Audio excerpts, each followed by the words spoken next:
Hi friends, ಮಜ್ಜಿಗೆ ಮೆಣಸಿಕಾಯಿ ನೋಡಿ ಎಲ್ಲ ಒಣಗಿದೆ. ಇವಾಗ ಕರಿಬೋದು. ಸೌಂಡ್ ಬರುತ್ತೆ ನೋಡಿ, ಇಷ್ಟಿಷ್ಟು ಗರಿ ಗರಿ ಬರಬೇಕು ನೋಡಿ.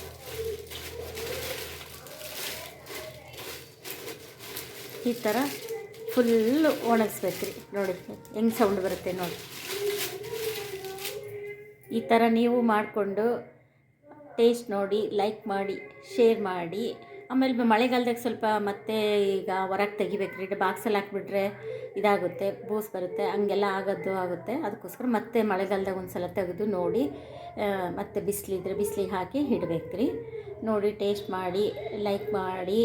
ನೀವು ಮಾಡಿಕೊಂಡು ಟೇಸ್ಟ್ ಮಾಡಿ, ಲೈಕ್ ಮಾಡಿ, ಶೇರ್ ಮಾಡಿ. Thank you. ನೋಡಿ ವೀಕ್ಷಕರೇ, ನೋಡಿ ಇದು ಈ ಥರ ಬೆಳ್ಳಗಾಗುತ್ತೆ. ಅಂದರೆ ಇನ್ನೂ ಒಣಗಿಲ್ಲ, ಇನ್ನೂ ಒಣಗಿಸ್ಬೇಕು ಚೆನ್ನಾಗಿ ಗರಿ ಗರಿ ಆಗಂಗೆ. ಇನ್ನೂ ಒಂದು 4-5 ದಿನ ಬಿಸಿಲಿಗೆ ಇಡಬೇಕು, ಚೆನ್ನಾಗಿ ಒಣಗಬೇಕು.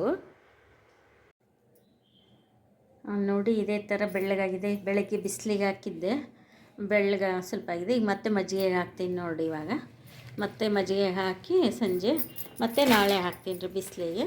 ಇದೇ ಥರ 3 ದಿನ ಹಾಕ್ಬೇಕ್ರಿ ಎಲ್ಲ. ಇಲ್ಲಿ ನೋಡಿ ಹಾಕ್ತಾ ಇದ್ದೀನಿ.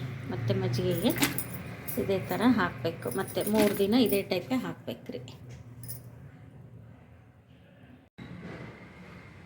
ಹಾಯ್ ಫ್ರೆಂಡ್ಸ್, ಎಲ್ಲರೂ ಹೇಗಿದ್ದೀರಾ? ನಾನು ಆರಾಮಾಗಿದ್ದೀನಿ, ನೀವು ಆರಾಮಿದ್ದೀರಾ ಅಂದ್ಕೊಂಡಿನಿ. ಇವತ್ತು ಮಜ್ಜಿಗೆ ಮೆಣಸಿನ್ಕಾಯಿ ಮಾಡಿದ್ದೀನಿ, ಅದಕ್ಕೆ ತೋರ್ಸೋಕ್ಕೆ ಮಾಡಿದೆ. ನೋಡಿ ಕಾಣಿಸ್ತಾ ಇದೆಯಲ್ಲ, ಇದು 2 kg ಮೆಣಸಿನ್ಕಾಯಿ ಕೊರೆದಿದ್ದೀನಿ. ಮೊನ್ನೆ ರಾತ್ರಿ ಕೊರೆದ್ಬಿಟ್ಟು ನೋಡಿರಿ ಕಾಣಿಸುತ್ತಲ್ಲ ಅಲ್ಲಿ ಕೊರೆದಿದ್ದು, ಅದೆಲ್ಲ ಹಿಂಗೆ ಮಧ್ಯಕ್ಕೆಲ್ಲ ಕೊರೆದ್ಬಿಟ್ಟು ಆಮೇಲೆ ಇದರಲ್ಲಿ ಮಜ್ಜಿಗೆ, ಬಕೆಟಲ್ಲಿ ಮಜ್ಜಿಗೆ ಇದೆ ನೋಡಿ. ಇದು ಗಟ್ಟಿ ಮಜ್ಜಿಗೆ ಮಾಡಿ, ಇದರಲ್ಲಿ ಗಟ್ಟಿ ಮಜ್ಜಿಗೆ ಮಾಡಿ ಉಪ್ಪು ಹಾಕಿ 2 ದಿನ ನೆನೆ ಇಟ್ಟಿದ್ದೆ. ನೆನೆ ಇಟ್ಟು ಅದರಲ್ಲೇ ಬೆಳಗ್ಗೆ ರಾತ್ರಿ ಸ್ವಲ್ಪ ಕೈ ಆಡಿಸ್ತಾ ಇರಬೇಕು. ಬೆಳಗ್ಗೆ ಮಧ್ಯಾಹ್ನ ರಾತ್ರಿ ಬಕೆಟಲ್ಲಿ ಮಜ್ಜಿಗೆಗೆ ಹಾಕಿದ ಕೈ ಆಡಿಸ್ತಾ ಇರಬೇಕು. ಆಮೇಲೆ ಉಪ್ಪು ಹಾಕಬೇಕು. ಮಜ್ಜಿಗೆಗೆ ಒಂದು 2 kg ಒಂದು 2 ಇಡಿ ಉಪ್ಪು ಹಾಕಬೇಕು. ಮುಂಚೆ ಜೀರಿಗೆ, ಕೊತ್ತಂಬರಿ ಕಾಳು ಎಲ್ಲ ಹಾಕ್ತಿದ್ದೆ, ಅದು ಹುಳಾಗ್ಬಿಡ್ತಿತ್ತು. ಅದಕ್ಕೋಸ್ಕರ ಇವಾಗ ಅದೇನೂ ಹಾಕಲ್ಲ, ಉಪ್ಪು ಒಂದೇ ಹಾಕ್ತೀನಿ. ಮಜ್ಜಿಗೆಗೆ ಉಪ್ಪು ಹಾಕ್ಬಿಟ್ಟು ನೆನೆ ಇಟ್ಟು 2 ದಿವಸ ಆಮೇಲೆ ಇದಕ್ಕೆ ಇದರಲ್ಲಿ ಬಸೆ ಹಾಕ್ಕೊತೀನಿ. ಇದರಲ್ಲಿ ಬಸೆ ಹಾಕ್ಕೊಂಡು ಈ ಜಾಲರಿಯಲ್ಲಿ ಬಸೆ ಹಾಕ್ಕೊಂಡು ಇದನ್ನು ಆಮೇಲೆ ಮೇಲೆ ಬಿಸಿಲಲ್ಲಿ ಒಣಗಾಕಿ ಬರ್ತೀನಿ. ಆಮೇಲೆ ತಂದು ಮತ್ತೆ ಸಾಯಂಕಾಲ ಮಜ್ಜಿಗೆಯಲ್ಲಿ ಹಾಕ್ತೀನಿ ರೀ. ಮತ್ತು ಸಾಯಂಕಾಲ ತಂದು ಮಜ್ಜಿಗೆ 3 ದಿನ ಮತ್ತೆ ಮಜ್ಜಿಗೆ ಬೆಳಗ್ಗೆ ಒಣಗಾಕೋದು, ಸಾಯಂಕಾಲ ತಂದು ಹಾಕೋದು. ಅದು ಬೆಳ್ಳಗೆ ಬರಬೇಕು ಮಜ್ಜಿಗೆ ಮೆಣಸಿನ್ಕಾಯಿ. ಬೆಳ್ಳಗೆ ಬರೋವರೆಗೂ ಬೆಳಗ್ಗೆ ಒಣಗಾಕಿರ್ತೀವಲ್ಲ, ಸಾಯಂಕಾಲ ತಂದು ಮತ್ತೆ ಇದೇ ಮಜ್ಜಿಗೆಯಲ್ಲೇ ಹಾಕ್ಬೇಕು. ಇದನ್ನು ಮುಚ್ಚಿಡಬೇಕು, ಸೊಳ್ಳೆ ಹುಳ ಆಡ್ದಂಗೆ. ಇದನ್ನು ಮುಚ್ಚಿಟ್ಟು ಆಮೇಲೆ ಇದರಲ್ಲೇ ಹಾಕ್ಬೇಕು 3 ದಿನ. ಮತ್ತೆ ಇದೇನು ಮಜ್ಜಿಗೆ ಆಗುತ್ತೆ 3-4 ದಿವಸ ಅನ್ನೋದ್ರಾಗ ಆಗುತ್ತೆ. ಅಷ್ಟೊತ್ತಿಗೆ ಮೆಣಸಿನ್ಕಾಯಿನೂ ಬೆಳ್ಳಗೆ ಆಗ್ತವೆ. ಚೆನ್ನಾಗಿ ಗರಿ ಗರಿ ಒಣಗಿಸ್ಬಿಟ್ಟು ಆಮೇಲೆ ಎತ್ತಿಟ್ರೆ 2 ವರ್ಷ ಆದರೂ ಏನೂ ಆಗೋಲ್ಲ.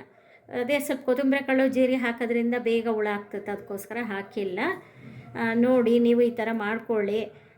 ನೀವು ಕಡಿಮೆ ಮಾಡಿಕೊಂಡ್ರೆ ನಡೆಯುತ್ತೆ. ಇದಕ್ಕೆ 1.5 ಲೀಟ್ರ್ ಮೊಸರು ಹಾಕಿದ್ದೀನಿ ನಾನು, ಮಜ್ಜಿಗೆ ಮಾಡಿದ್ದೀನಿ. 1.5 ಲೀಟ್ರ್ ಮೊಸರಲ್ಲಿ ಮಜ್ಜಿಗೆ ಮಾಡೀನಿ.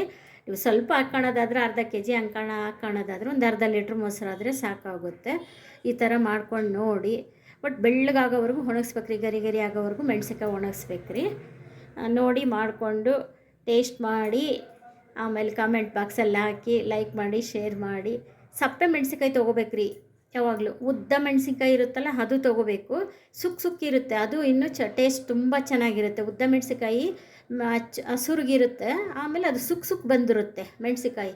ಆ ಥರ ಆದರೆ ಚೆನ್ನಾಗಿ. ನನಗೇನು ಆ ಥರ ಮೆಣಸಿನ್ಕಾಯಿ ಸಿಗಲಿಲ್ಲ, ಸ್ವಲ್ಪ ಸಪ್ಪೆ ಮೆಣಸಿನ್ಕಾಯಿ ಸಿಕ್ತು, ಅದನ್ನೇ ಮಾಡಿದ್ದೀನಿ ಇವಾಗ. ಖಾರ ಏನಿಲ್ಲ ಅಷ್ಟು, ಸಪ್ಪೆ ಸಿಕ್ಕಿದೆ. ಉದ್ದುದ್ದ ಇದ್ದರೆ ಇನ್ನೂ ಚೆನ್ನಾಗೆ ಸುಕ್ ಬರಬೇಕು, ಅದು ಇನ್ನೂ ಚೆನ್ನಾಗೆ. ನೋಡಿರಿ ಇನ್ನೂ ಚೆನ್ನಾಗಿರುತ್ತೆ ಸುಕ್ಕು. ಕೆಲವು ಮೆಣಸಿನ್ಕಾಯಲ್ಲಿ ಉದ್ದುದ್ದ ನಾನು 2 ಥರ ಮಿಕ್ಸ್ ಮಾಡಿ ಹಾಕಿದ್ದೀನಿ.